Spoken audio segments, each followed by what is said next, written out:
உச்சநீதிமன்ற தீர்ப்பு குறித்து வழக்கறிஞரும் திராவிடர் கழகத்தைச் சேர்ந்தவருமான அருள்மொழி தெரிவித்த கருத்தை பார்ப்போம். இன்னும் தீர்ப்பினுடைய முழுமையான விளக்கங்கள் வெளியான பிறகுதான் அதை பற்றிய சரியான கருத்தை சொல்ல முடியும். இப்ப என்னன்னா, அவங்க வெளியிட்டிருக்கிற அந்த சாராம்சம்ங்கிறது இந்த அரசாணை செல்லாது அப்படிங்கிறதும், எல்லாருமே அர்ச்சகர்களாக ஆயிட முடியாது அப்படிங்கிறதும் தான் மீண்டும் மீண்டும் வெளியில சொல்லப்படுகிறது. இதுதான் அந்த தீர்ப்பினுடைய நோக்கமாக இருந்தால் இது மிக மிக ஒரு தவறான தீர்ப்புங்கிறதுல எந்த சந்தேகமும் கிடையாது.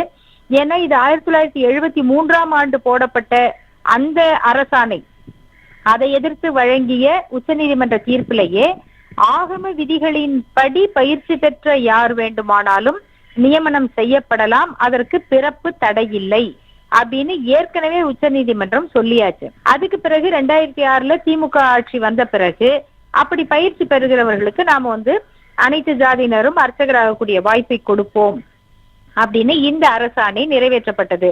அது ஏற்கனவே ஆகம விதிகளுக்கு உட்பட்டுதான் இந்த அரசாணை போடப்பட்டிருக்கிறது. அப்ப உச்சநீதிமன்றத்துக்கு இந்த கருத்தை யாரு எடுத்து சொல்லலையா அல்லது உச்சநீதிமன்றத்துக்கு இது தெரியாதா அப்படிங்கிற கேள்வி வருது.